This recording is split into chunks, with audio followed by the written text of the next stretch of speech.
ವೀಕ್ಷಕರೇ, ಕ್ಲಿಯರ್ಫೈ ಮೀಡಿಯಾಗೆ ಸ್ವಾಗತ.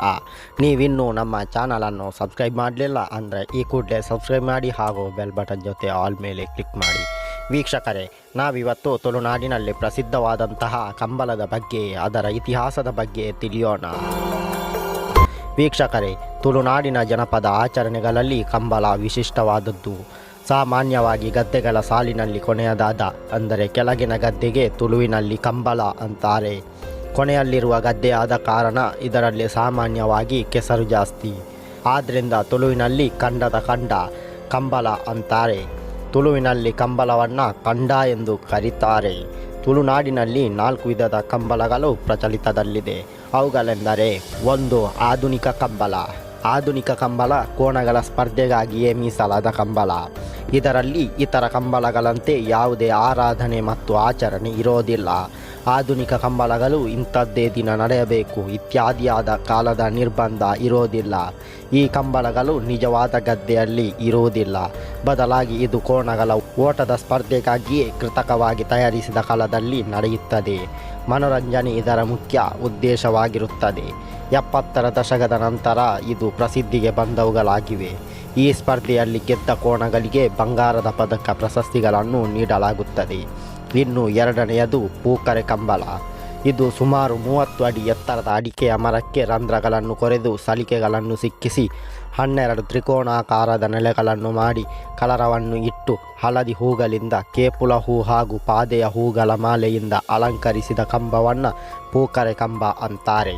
ಪೂಕರೆ ಹಾಕೋದನ್ನು ಕಂಡದ ಮದಿಮೆ ಅಂದರೆ ಗದ್ದೆಯ ಮದುವೆ ಅಂತಾರೆ.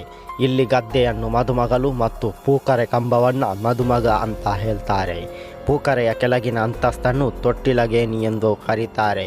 ಪೂಕರೆ ಕಂಬವನ್ನು ನಾಗಧ್ವಜ ಅಂತಾರೆ. ಪೂಕರೆ ಕಂಬಳದಲ್ಲಿ ವಿಶಿಷ್ಟ ಆಚರಣೆ ಇರುತ್ತೆ. ಇದರಲ್ಲಿ 3 ಜನರ ಗುಂಪು ಮಾಡ್ತಾರೆ. ಇಬ್ಬರು ಕೊರಳಿಗೆ ಹಗ್ಗ ಬಿಗಿದುಕೊಂಡು ಕೋಣಗಳಂತೆ, ಇನ್ನೊಬ್ಬನು ಕೋಣಗಳನ್ನು ಓಡಿಸುವವನಂತೆ ಅಭಿನಯಿಸ್ತಾರೆ. ಗೆಳೆಯರೇ, ಇನ್ನು 3ನೆಯದು ಅರಸು ಮತ್ತು ದೇವರ ಕಂಬಳ. ಅತಿ ವೈಭವದಿಂದ ಆಚರಿಸಲ್ಪಡುವ ಕಂಬಳವಿದು. ಪೂಕರೆ ಕಂಬಳಗಳ ಎಲ್ಲ ಆಚರಣೆಗಳು ಇದರಲ್ಲಿ ಇರುತ್ತೆ. ಪೂಕರೆ ಕಂಬಳಗಳಲ್ಲಿ ಕೋಣಗಳ ಓಟದ ಸ್ಪರ್ಧೆ ಇರೋದಿಲ್ಲ. ಆದರೆ ಅರಸು ಮತ್ತು ದೇವರ ಕಂಬಳದಲ್ಲಿ ವೈಭವದ ಧಾರ್ಮಿಕ ಆಚರಣೆಗಳೊಂದಿಗೆ ಅದ್ದೂರಿಯ ಕೋಣಗಳ ಓಟದ ಸ್ಪರ್ಧೆ ಕೂಡ ಇರುತ್ತದೆ. ಅರಸು ಮನೆತನದವರು ಈ ರೀತಿಯ ಕಂಬಳಗಳನ್ನು ನಡೆಸ್ತಾರೆ. ಇದು ಅತ್ಯಂತ ಜನಪ್ರಿಯ ಆಚರಣೆಯಾಗಿದೆ.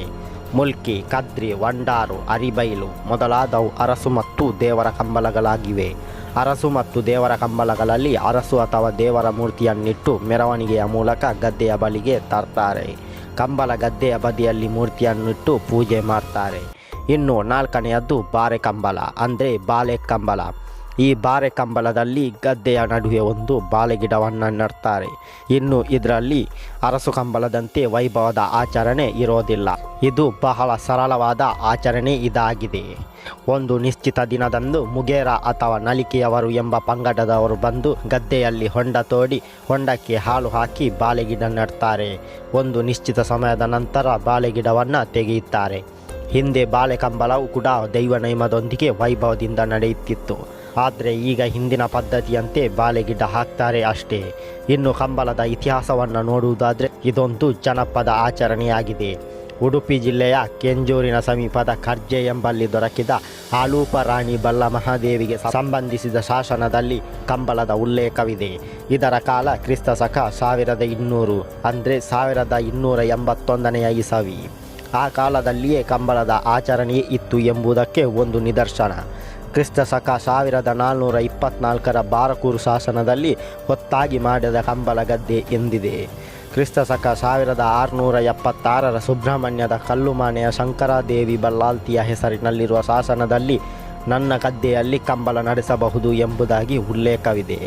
ಹೀಗೆ ಕಂಬಳವು ಹಿಂದಿನ ಕಾಲದಿಂದಲೂ ನಡೆದು ಬಂದಂತಹ ಆಚರಣೆಯಾಗಿದೆ. ಆದರೆ ಈಗಲೂ ಪ್ರಸಿದ್ಧಿಯಲ್ಲಿರುವ ಕಂಬಳ ಅಂದರೆ ಅದು ಆಧುನಿಕ ಕಂಬಳ. ಈ ಆಧುನಿಕ ಕಂಬಳದ ಕ್ರೇಜ್ ಈಗಲೂ ಹಿರಿಯರಿಂದ ಕಿರಿಯರವರೆಗೂ ಇದೆ.